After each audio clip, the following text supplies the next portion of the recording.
It's all good, man. Ladies and gentlemen, man, let's welcome my special guest, man, from Central Michigan, defensive end, Michael Heldman, man. How's it going, bro? It's going good. How you doing? Oh, I'm doing so well, man. For those people who are not familiar with you, man, tell them who you are. Well, I'm Michael Heldman from Central Michigan. Played defensive end, and I'm in this year's uh, draft class, and just excited to see where life takes me. For sure, man. So, what really got you into football? Well, yeah, I grew up playing. I was a big baseball guy. I always kind of liked football, but kind of my grandparents and my mom thought, it was probably smart to start in middle school. Didn't want me to start too early, too young. They didn't know how safe it was, all that. But really, when I got into it, it was just a sport I loved. I love competing. I love just being physical. I had some anger issues growing up, so it was a good way to also get out of it. You know what I'm saying? So that's just kind of all mixed into one. Started to fall in love with it each year. I kept playing, so that's really why I chose football. So Oh, family reasons, and plus it helps with the anger issues for some people, right? It's the best uh, medicine, like they say. uh, You know, the best part about it is when you sack the quarterback, there's no crimes. no, there's not. Actually, I think the last time I scored a touchdown was freshman year. I was playing tight end and just a short route. Caught the ball, ran it in for a touchdown. I think that's probably I know other people might say different, but that's probably the second best feeling compared to getting a sack. Yeah, getting a Getting a sack touchdown. is definitely the best feeling in the world. Yeah, getting a sack to the quarterback has to be a good feeling at your position, but getting a touchdown, you can't go wrong with that. And you play tight end, so that does kind of make that transition. So what does it feel like from going from tight end to playing defensive end? What does that feel from that transition? What's the difference? What made you adjust to that position? And what gives you the advantage when you face a certain player like that? Well, honestly, so I never really played much tight end, so I basically played the same position from when I first started playing in seventh grade till now, like stand up linebacker, defensive end type. But I played a little bit of, you know, back in my hometown, Romeo, Michigan. You know, size when it comes to height um, is far and few in between. So it's just like whenever you were a tall kid, they looked at you and they said you're playing offense and defensive line. So I did play a little bit of offensive tackle back in the day. I was super light, had decent skill, but wasn't really my calling. Wasn't really where I wanted to be. But also like I played a little bit of tight end too, but I was mostly just a defensive guy. Um, so I've basically been playing the position the whole time, but I've had some experience with tight end. So it really wasn't a transition from tight end to defensive end. It was just like I dabbled in the area of offense, but I just knew that I really belonged on defense. So Oh yeah. But I would think you would have more of an advantage because you played that offensive line position and tight end a little bit. So it would give you better yeah, tendency. I was gonna say you definitely know like what they want to get, like where they want to target for when it comes to leverage. You definitely know, you know, what mainly most of the time where they're blocking, what they want, what their goal is with blocking. So like, you definitely understand their tendencies. Sometimes, even when you watch film, you'll see tendencies, but like it kind of gives you a good idea of what they're trying to do, and it helps you just fight with certain, with like leverage, setting an edge and just when it comes to hand fighting. So, there's so many things it does help with, but yeah, I could probably say that's the biggest. Oh, that's the biggest difference for sure. So why should NFL teams draft you, and what makes you stand out from your position? Yeah, I think I just like, I want people to know that, like, for me, it's mostly just the type of person I am. Aside from like the athletic side, it's just more of like, I want to be able to go into a locker room and just really bond with guys and just be able to impact guys' lives while they're able to impact mine. And it's just like being a light in such a dark world. I want to be able to do that and just impact the community and just help a team win a Super Bowl. Really, I think teams will get a guy who will just be a hard worker regardless of what he does. Special teams, offense, defense, regardless of what it is, you're just gonna get a hard worker and a guy who just wants to win. You know, throughout my college and high school career, I've never been able to really, besides our Sun Bowl win in 21, but I never really even played in that. But like, I never really got to play in a game and actually win any type of championship, Super Bowl, rings, anything. Like, but I want to be able to go into I've always had that mentality of trying to win a championship every single year I played football. So I want to be able to join like a program, or an organization and help a team win. And you're gonna get a guy who just attacks, relentless, to the ball, to the quarterback, whatever, doing my job at 110% every single play, as long and as hard as I can. That's just who you're gonna get. And I've got some good athletic upside, and got some good skill and technique in there too. But like, that's just really my biggest thing, is just working hard and attacking every single play, so that I can make not just myself better, but the guys around me better.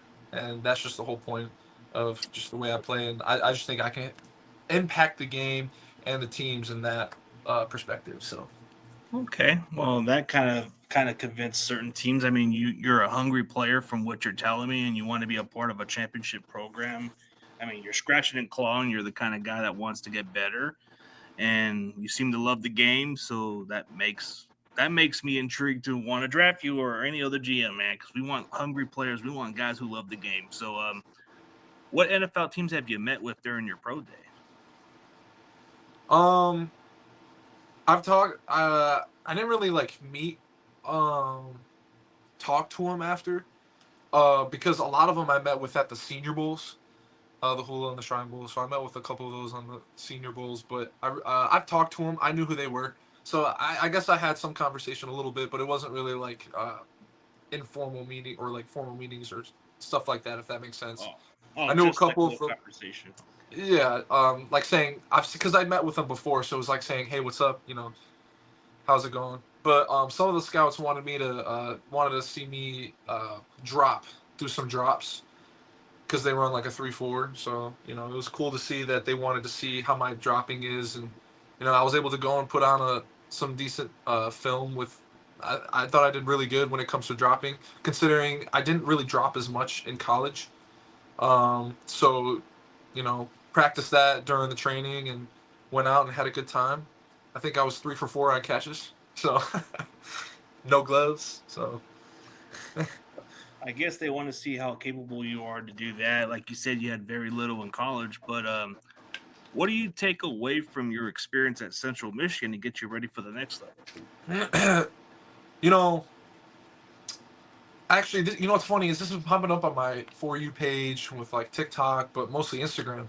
Is you know who Diamond Jim is with Hottie and Unk. I don't know if you've seen those on Instagram or not. Oh no. You gotta so if you look up Diamond Jim, but like if you look at the way they attack things, it's kind of very similar to like how we grew up, how I grew up in like high school, but mostly like at CMU. It's just kind of like how we attack things. Obviously, there's certain things we don't do that they do, but like it's just the whole mentality part about it. Is like, I'll go search them up after this. You'll understand what I'm talking about. But like Okay. basically, they attack every single workout, and they like last. They have their saying called "till the death." Basically, like you're gonna go into the weight room and you're gonna die because you're gonna put so much heart. You're gonna just go put everything you can into it, and like you'll see what their meaning is. But like basically, whenever I go into a workout, you know, I'm not necessarily like going, trying to train. Well, I'm gonna train hard, but like it's just more of like a. I know that there are guys out there that are gonna be training hard, but I need to train twice as hard, and I need to be better, right? And that's what our mentality and our mojo was throughout college, and a lot of those days did suck. Like it's not supposed to be pretty, but it made you grow as a man, but as a football player as well. And so like just those tough days in the weight room, those tough days on the field, mid hot summer days, cold winter nights, like those were the days that built you as a man. And that's what I really will get more from seeing you when it goes to the next level, is just your work ethic, how hard you work. I met with, or not met with, but Demarcus Ware at the Shrine Bowl came and talked to all the D line guys, and he said, the biggest thing is like that you see between just Hall of Famers and just guys in the league, average guys, is like the way you work out in the off season. And it was just great advice to hear him say like you need to go and just lift crazy, go lift heavy, go get stronger, go be more explosive every single off season. And like, it's good to take care of your body, but like, don't ignore the whole weight process because you need to be strong. You need to be really strong, and you need to be explosive and just fast in the league. You can't just be fast and explosive. You also got to be super strong to, be able to hold an edge to shove a guy to the ground. So I think that was really the biggest thing when it comes from like it's from a standpoint of from Central Michigan to what I can carry on is just going and dying at every workout, but understanding that that helps you grow as a man and as a person. And obviously, after you'll have stuff to get treatment and get right because you want to take care of your body as well. But like, really, when it comes to training, that's just what you want to do. Because then when it comes to a game, practice, you got to do the same thing. But when it comes to a game, that it's just like it's not even that crazy. It's nothing like that hard. That's because that's how hard you train and that's how hard you practice to make the game seem like it's just a light day. I mean, it kind of explains what you take away from the experience. I mean, you're coming from the MAC conference. I mean, you come from a good school where there's a lot of great players that came from that program, like Antonio Brown, and you got Joe Staley. I mean, it has to be pretty intriguing just to be in campus and be a part of what those guys brought to that program. Oh, JJ 100%. Watt was there at one point, if I'm mistaken, right? He was a tight end. No, he was. He was a tight end. Great, actually, one of our best tight ends, I think, at the time. And he was a great tight end, great player too, but an even better defensive lineman. I mean, he also had some good. He played some tight end too in the league. That was actually crazy to see. But yeah, no, CMU has pumped out some great players. I remember my freshman year, I was 2021. I don't know. I'm pretty sure you know about Luke Gedeke and Bernard Raymond. They're both starting tackles for one. Luke is starting tackle for the Tampa Bay Buccaneers, and Bernie is the starting tackle for the Colts. Yeah, And those guys came from that program. yeah, and I remember going against them my freshman year, and like I'm just like, dude, these are huge dudes, but I'm just like, you're in college, you're the same level, you just gotta go attack it. And I remember like it was actually one of my welcome to college moments with Bernie. I remember our first scrimmage, and like this was my first year. Like, so I've only been at CMU for 3 months, and I remember going against him, and I think the coaches were trying to see how I can last. And I'm not gonna lie, I was in a whole like 2 drives back to back. I swear, and I was getting so tired, and I was just trying to stay out there and trying to prove that I could. I mean, I wasn't doing the best, and I think every other play I was getting pancaked or thrown by Bernie. That was definitely like a welcome to the college moment, like, but just like experiencing against future pro football guys at the time was just huge, and like I learned from him a lot. I think I might have had one good rush on Bernie out of like 400 snaps, and I think I had one against Luke out of 400. But I'll always take that one. I mean, you take it as a learning experience, and like you said, they're in the pros, so it kind of like made you adjust to that, because like you said, it's like one of those welcome moments. I mean, it's just the adjustment. Once you face somebody like that, you'll start get the hang of it. I mean, like you said, the workout routine starts to become a theme where you get stronger and better. But Yeah. I mean, Oh, you feel the moment is surreal, right? Because you grew up as a fan, right? So you probably grew up as a Lions fan, so you had to at least, or what, a Bears fan, or what team in general? nah, I was born in Atlanta, so I grew up an Atlanta fan. Oh, okay, Falcons. But Yeah. I'm pretty sure there was a kid of you that wanted to play for a certain team at one point. Oh, 100%. Yeah. I've always was like, man, I love the Falcons, because it's always like a dream, team. You always want to play for the team you've rooted for your whole life. They already have defensive ends, so I want to play for any team that wants me. That's really like once I started to realize I can play in the NFL. It's just been and this is what a lot of guys dream of. But like any team that wants me, they're gonna get the best. That's just what I'm excited about. So I mean, it just has to feel the surreal moment that it's possible. But like you said, whatever team gives you the opportunity, that's the best way to put the answer. But like you said, there's a kid side of you that wants to at least grow up and play for the Falcons, right? So it's got to be Yeah, like some kind of moment that you can live the dream, or you can actually just take whatever the team gives you the opportunity, right? yeah. You're not wrong. Yeah. But okay, let's get to know more about you outside of football a little bit. So outside of football, who are you as a person? Yeah, I would just say I'm a. So first and foremost, I'm a Christian. Kind of just to sum it all up, but I grew up in a Christian household, single mom raising three kids, and I'm a guy who just loves to live for the Lord, for a man who did so much for me. I went through a dark time in my life, and he was the light and the hope that I had when I felt like no one else loved me. And so that's why, like, I just live my life for him, spreading the word, just like influencing guys, just being there for guys when they need help. It's not like a forceful thing, but it's more of just like a, hey, I'm here for you to talk to you. If you feel like you're struggling, there's no way out. Like, there's a way out and there is hope. And I've seen a lot of death and just horrible experiences growing up, so it's just like I want to be able to impact lives, and that's what I talked about earlier. I want, what I'm saying. So that's just kind of who I am. I'm also like I'm a big switch guy on the field when it comes to practicing on the field and playing football. I'm just gonna be way different. But like off the field, I'm just a cool guy. I love to fish. I love to golf. I love playing some music. I grew up playing guitar. Being in choir and stuff. So, and then sometimes I like to sit around and build Legos. Legos is a cool thing, Who doesn't like a nice little Lego that you can build and put up and watch collect dust? But yeah, so I'm really just a chill, laid back guy. I love to hunt too. I actually just got my first deer this past season. It was one of our bye weeks. I was able to go get my first deer, which is pretty cool. So yeah, I just got into hunting, so super cool with that. But yeah, I'm just love to chill, hang out, and watch movies with the wife. So that's just kind of really who I am. Grew up in a small-ish town. I wouldn't say it's that small, but big, that small. But I would technically say it's like a small town. But Yeah, yeah, that's just growing kind of who I am.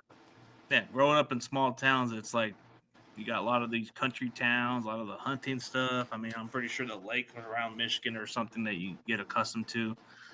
Um, like you said, you're a family person. I mean, the Lord of Jesus Christ. You found like everybody goes through hard times. It's all about adjusting. Adjusting at the same time. Like they say, hard times are temporary. So you gotta find a way to get through it, like they say, and better things will come, like they. Yeah, But I like how you kind of put it in that way, man, because not everybody is perfect, man. Like everybody keeps thinking it's the end of the world, but it's not. You just gotta find hope and find the people around you, or like you said, the Lord can actually give you some hope with hopes of light or something, to where you can, like, some people just find the Lord and actually thank that person for the purpose. But outside of football, everybody just wants to know the person individually, but they don't know everybody's human beings, man. Look at a lot of the athletes who have dealt with suicides and other stuff, because they've been through a lot and nobody's checked on them. And it's kind of like how mental health is something that people don't realize, man. yeah, and that's the biggest thing is that you want to be able to and that's why you love to have a church family. Is because no matter if you're the richest, poorest, famous, least known person in the church, like no matter what it is, like your church family is your church family and they support you. But not even just that, but like your family, like your wife. At least, I mean, I hope no one has to go through the experience of their wife betraying them or their closest people, their best friend or whatever. But when you have people that truly love you and they're there around you, that's just a blessing. And they, no matter if you have the best contract, no contract, you know, uh, on a team, not on a team, you're just at an office job. They support you 100%, and you Yeah. support them, and that's just like the biggest thing is like having that support system. So like you can go and cry on their shoulder because you had a tough day, or you can go and be that shoulder they can cry on because you had a tough day. So that's just I think that's the biggest Yeah. thing, and I wish, and that's why I want to be able to be a big impact in any locker room and just like be there for people, you know football players are people too. They're not Yeah, they just, are. they're not just machines. I mean, we're machines, but like we're not actual machines. So it's just I like, mean, you know, outside of football, we're just human beings, just like how everybody looks at it. Like, I mean, you can be a dominant force on the football field, but as off the field, you're a human being just like everybody else. Everybody just thinks everybody's just numb. Everybody is everybody else, man. yeah, We all got one special talent, man. Like, for example, man, I'm a security guard. I do a good job, but it doesn't mean I'm a human being, man. I'm a human being outside of my workplace, man. So yeah, we're all human beings. exactly. And that's the best And part about it, is when you get to know someone. It's just like, oh, it's so cool to hear like your special talents, like what you can do, and like, oh, that's your job. That's so awesome, dude. Like, it's cool to connect with people. So yeah, it's really cool to connect with people, especially for the last 4 years. I've been getting to know a lot of these players and actually be more open to them, and they've been more comfortable. And I've been giving them the good answers. I prepare for some of them for the tougher questions, but we'll do a little more rapid fire, and then we'll do more about situations. Like, for somebody who's been in the same situation as you, what would be the perfect advice for somebody who's going through a tough time like you, or actually going through something? What would be, like you said, you're a person that wants to help others. So like you saying, like what would be like advice if they're going through a tough time? Yeah, like how you were saying. Yeah, I mean, it depends on what you're going through. First off, like foremost, you got to make sure, you know, you kind of just got to sit down and just think, or just kind of, I like to sit down and pray. That's the first thing I like to do. But if you're not a believer, if you're someone who doesn't believe in that, it's really just kind of sit down and meditating and breathing. Um, it's just something that helps keep you calm, and if you feel like that's not working, see people, because like I said, people were created. Um, we were made to have relationships with people, and like they are there to help take burdens off our shoulders and carry the burdens with us as well.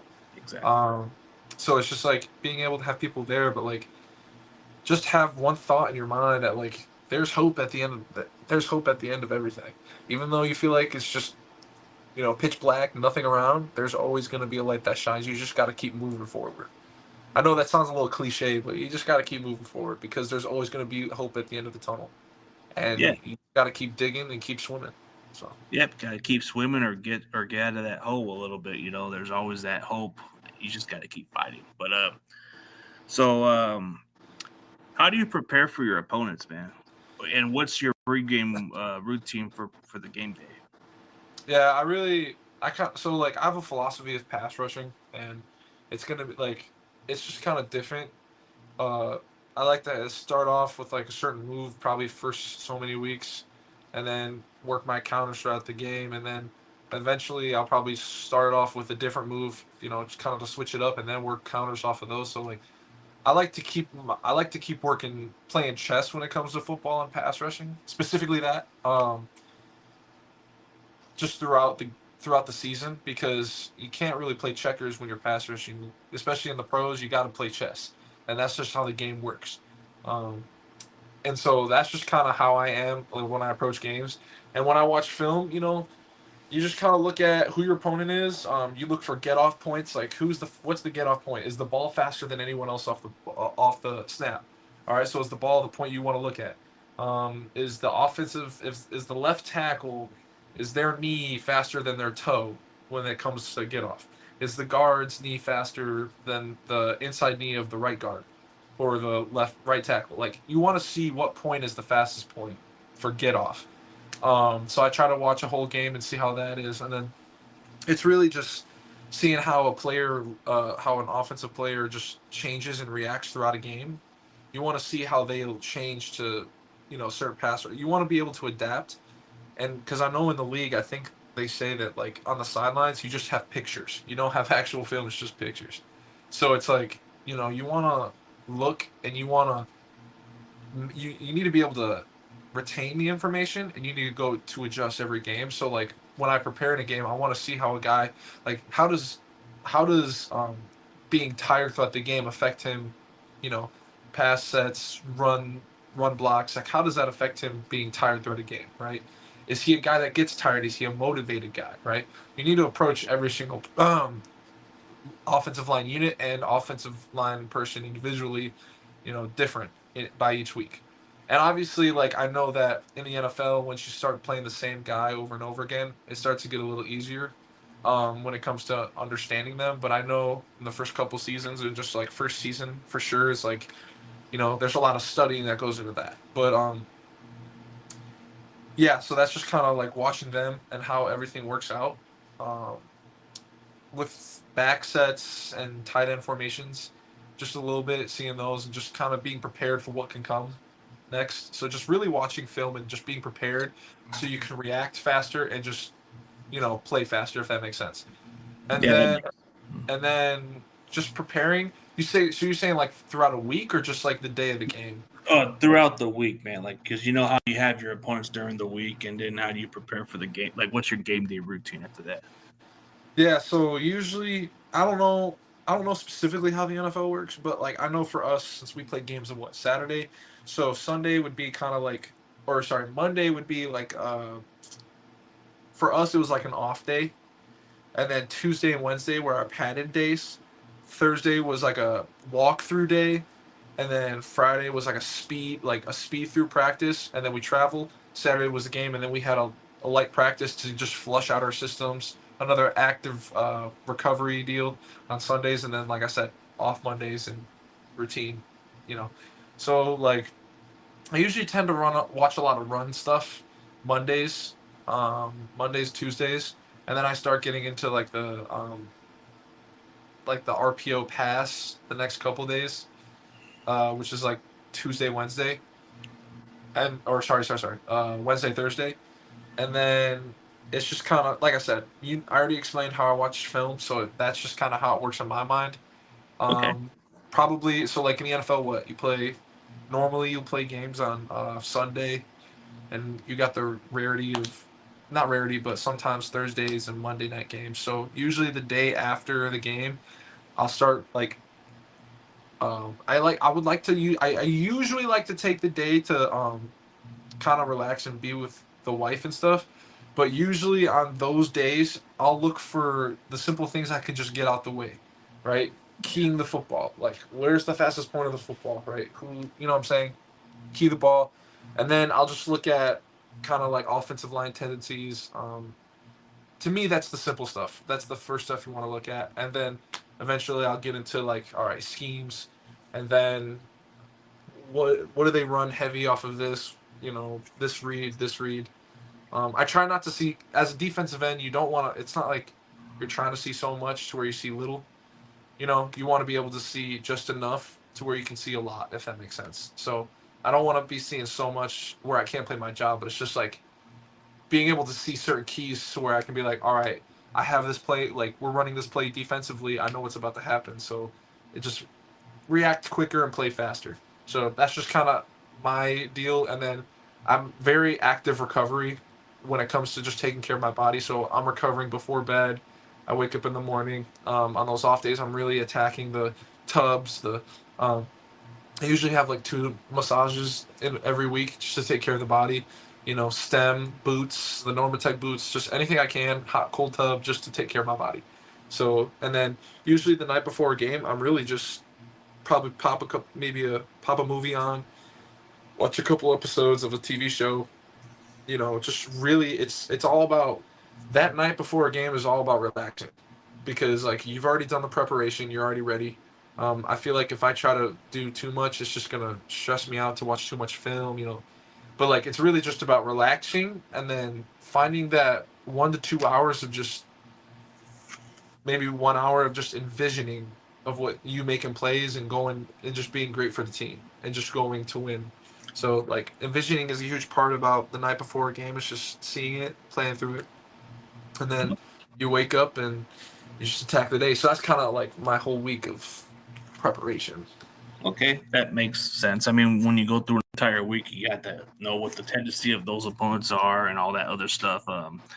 So as far as all that, like going into game day, what's like your pregame routine, man? Just before you play the game. Yeah, so I think it's gonna be I think it might change just when it comes to the league. Um, what I mean by change is just add a little bit more. Because it was kind of different when it came to college. But usually, what I did was, usually I get up to the field. I go I go in front of a goalpost, and I just sit down and I pray because, I thank the Lord every day and every game for just the opportunity to go play. And then I kind of walk around. I do some ankle stretches, ankle flexibility and range of motion just to get my ankles prepared for the game. And then I'll usually go through some D line drills. I'll do some strikes, sheds, and stuff, just kind of working on my striking, being able to feel good about the run game. Just simply get that out of the way, and then I'll I'll tend to get some pass rush working, working on moves, working on some setups, just preparing. Like I said, envisioning, preparing, getting things ready for the game. Um, uh, that's usually it. Nothing too crazy. It's just preparing and getting ready. Really. Oh, for sure, man. Um, so what kind of defensive scheme did you guys play at Central Michigan that can translate to the next level? Yeah, we played more of a 4-3. It looked like it was a 3-4 because we had someone called a Fox. He was like a rush end. He stood up most of the time, but it was played as a lot of the time like a 4-3 Oh, so defense. 4-3, that looked like a 3-4. Yeah, yeah. It was like when you watch the film, you'll understand because like you see me and two of the D tackles hand in the dirt, and then our Fox he was standing up.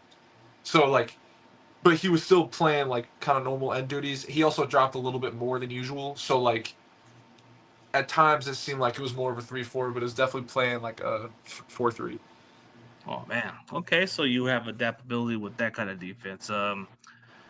Why should why should future college prospects should go to Central Michigan, man? What's convincing for them to come over here? I mean, you see what they produce. They produce athletes, man. Even our seniors this year, man. We had a lot of athletes.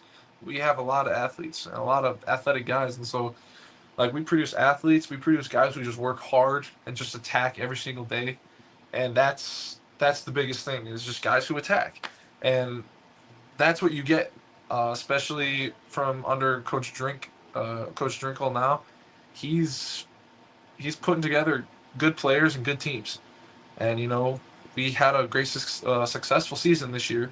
So I just know they're gonna do even better in the future. So like you're gonna see a lot of great players come out of there, and I see a lot of young players who are about to have good seasons. Had some created some good bonds with them, and they're they're good players. I'm telling you that the CMU produces good players. Yeah, I mean, there's plenty of good ones that come out of that program, so you can't go wrong. I mean, there's nothing wrong with going with a program of the MAC. I mean, they've produced some good NFL talent over the years. So, 100%. yeah, absolutely, man. So, what's the area of weakness that you feel they need to improve on at the next level? I would just say I would say being able to last a little longer in the game. I don't know. Some people say like, no, you look like you're conditioned, but just personally, I feel like I could be more of an elite level of conditioning because I just feel like sometimes, it's just like kind of working on. I feel like when I get like kind of gassed in a game, sometimes I feel like I don't think as well than usual, and so I just want to be able to work on the mental aspect of it, but also just being able to just be conditioned. Like I'm a huge believer in like just staying conditioned because I mean people's bodies are made different, so like you don't have to work on being conditioned, and you're just automatically gifted to just last in a game. But for me, it's definitely something I want to work more for. Especially like I was able to like play good in college and be good at with it. But I know with NFL it's just going to be a lot more aggressive every single play and a lot faster and twitchier and just times 10 from college. So I think that's just something I want to be able to grow at, have an elite level. So I'm not just out there being manhandled, if that makes sense. So Yeah, I just want to be able to grow in that area, and I think I could definitely be um, better when it comes to just certain types of leverage. I feel like sometimes, like with my first strike playing the run, sometimes I feel like I get caught here sometimes instead of out here to where I can keep the edge sometimes. Because this year there were sometimes I was able to recover, but when the first initial strike, sometimes I was like here, and like some like there are times that can make you like lose balance or like push you off the ball. Even though if I can recover, you know what I'm saying. I want to be able to have that first initial strike, so I'm not getting pushed off the ball a yard or two. If that makes sense. That makes sense. I mean, definitely helps you around that kind of way. So after all that, bro, it seems like everything kind of checks the boxes for all what you've done throughout your career. I mean, rapid fire for a couple more easy questions. So Xbox or PlayStation if you had to choose? Neither. Okay. I'm not a big console guy, so I Okay, don't. so you're more of a If hunting okay, or if I were to fishing choose, I know this is gonna be crazy. If I were to choose Xbox 360, I grew up playing that with my brother. fan? Okay. So, But if you had to choose a cheat diet to go eat, man, McDonald's or Burger King? ah, no other options. You had to choose those two. Or it could be, I'll give you alternate, man. Pick one. I got you. I'll choose Burger King. I'm not gonna lie. Uh, but it's just more like you're in the middle of nowhere, man. Middle of nowhere. Yeah, for sure Yeah, Burger King. yeah. I mean, you can't go wrong with all the other options. I mean, the Whoppers are pretty good and all that other stuff. Yeah, I think Whoppers are probably their best option. So, Yeah, for sure. Yeah, man. So for everything else, man, it seems like you got a bright future, man. Definitely appreciate your time, bro. Whatever the opportunities present itself, man, just take advantage of it, man. Because everything, like every little opportunity, becomes a window that you got to capitalize. oh, of course. Well, I mean, thank you for inviting me on. It was good to talk to you. It was good to get to know you and just really let people know that there's a life out there, and go chase your dreams because no matter what, you can always live out your dream if you put the hard work in. So Oh, for sure, man. And for everybody else, man, tell them who you are and tell them what you're currently doing. you said, tell me who. Well, tell them who you are again and tell them what you're currently doing right now. Yeah. Well, again, I'm Michael Heldman, and I'm just currently preparing for the NFL draft. Just finished my pro day yesterday, so we're just taking the next couple of days to get the body right and get healthy, and then we're back at it, getting work done, working out, training, getting position drills in, and just preparing to get ready for the next level. So, Oh, for sure, man. And for everybody else, man, go check out Central Michigan defensive end Michael Heldman, man. This man is the Nick Bosa of Central Michigan, man. This man is a technician. This guy can be a sleeper, man. Y'all better check him out, man. He's a draftable prospect, I could just say right now. yes, sir. Thank you very much. Oh, yeah. And for everybody else, thank you guys for tuning in.